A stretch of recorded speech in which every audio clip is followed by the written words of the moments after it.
सुनो संगी हो, आज सब झन मिलके गाबो, बाबा घासीदास के संदेश ला दुनिया भर पहुंचाबो।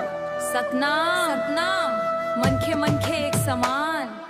गिरौदपुरी धाम ले निकरे उजियारा, सत्य रद्दा दिखाइस बनिस जग के सहारा। जात पात के जंजीर ला तोड़ के बताइस, सबो मनखे एक समान दुनिया ला समझाइस। न आ उच्च नीच ना भेदभाव के बात, बाबा कहीं सतनाम है सबसे बड़ी जात। झूठ और अन्याय ला दूर भगाबो, सत्य के रद्दा में सब जन आगे बढ़ाबो।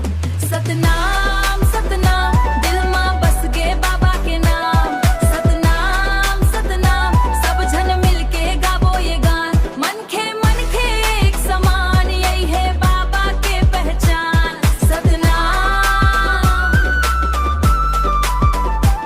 सतनाम सतनाम, सत्य के जले उजियार धाम। लड़की हूँ मैं घर से गाथा कहानी, समानता के बात मन छुपे है सच्ची निशानी। बाबा के संदेश आज घलो जिंदा है, हर दिल में मानवता के दीपक जलत है।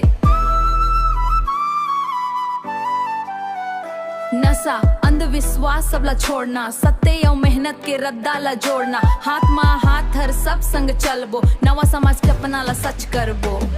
सतनाम सतनाम, दिल में बस गे बाबा के नाम। सतनाम सतनाम, सब जन मिलके गाबो ये गान। मनखे मनखे एक समान, यही है बाबा के पहचान। सतनाम